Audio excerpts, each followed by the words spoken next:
Let's see how Irish this thing really tastes. What's up, Burnt family? I'm Chef Wes Lieberher, and you're watching Burnt TV, and it is that time of year again.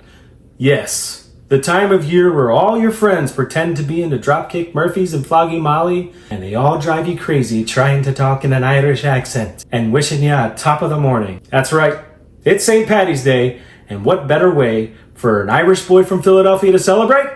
We're gonna make an Irish cheesesteak. We're gonna be using corned beef and making ourselves a homemade sweet onion Irish cheddar whiz. That's right, homemade cheese whiz. Not the canned stuff. You don't want to eat that because it's not really cheese. It's got all this shit in it.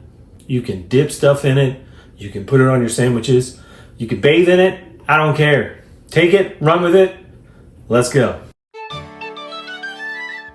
For our Irish cheddar sweet onion cheese whiz, we are going to chop some onions. We're also going to chop some to reserve for later for our cabbage and onions that will go on top of the cheesesteak. You want to caramelize these till golden brown. Takes about 10-12 minutes.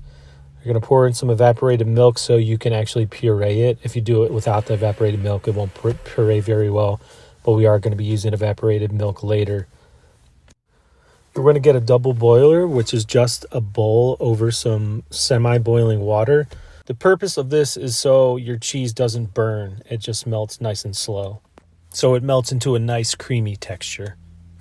Add some evaporated milk, stir until smooth, and then you're going to add that sweet onion mixture that you made earlier. And then we're going to flavor it up with some Koops spicy brown mustard, some Frank's hot sauce, some granulated garlic, and some salt to finish it off. The cool thing about these cheese whizzes is you could have any base cheese. You can flavor it however you want. It's amazing for so many applications. So unlike a regular cheesesteak that has onions, we're going to do buttered cabbage and onions for that Irish flavor. Just add a little salt and pepper to them, and for a little extra sweetness, I add some brown sugar. It really hits well with the savory of the rest of the dish.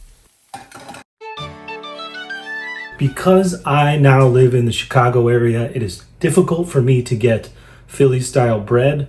So when I'm in a pinch or I'm making something real quick and I don't have time to make my own bread, I get this grocery store-bought French roll. I slap some butter on it, just like this. A little salt and sesame seeds. Then I pop it in my air fryer. And then it comes out nice and warm. More of that crunchiness you get on the outside of Philly bread. It's not the real thing, but it's a good alternative when you're in a pinch and you're nowhere near the East Coast. Generally, the best way to do a cheesesteak is on a flat top grill, but I don't have one at home, so we're using a pan. So just be careful when you're chopping up your corned beef because the pan does slide around, as you can see. And all it really needs is some pepper because corned beef is pretty salty anyway. We use a little bit of the Irish cheddar just to mix it in there to get that stretch. And then we throw some of our homemade sweet onion whiz on there. Cover it with our roll. This is the Philly scoop. Flip it over. Whatever's left in the pan, scoop it in your bun. And then we're going to cover it again with some more cheese whiz. And then top it with our buttered onions and cabbage. Obviously, this is a special Irish cheesesteak, but you can use this really for the basis of any style cheesesteak.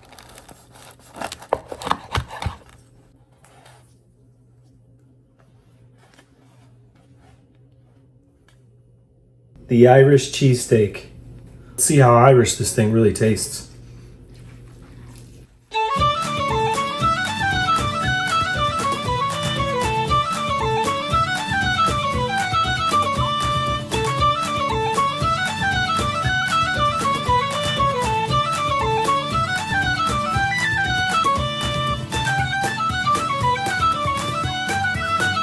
You guys gotta make this right away. It's making me knickers. Thank you so much from the bottom of my heart. Please hit that subscribe button. Happy St. Paddy's Day, and we'll see you on the next one.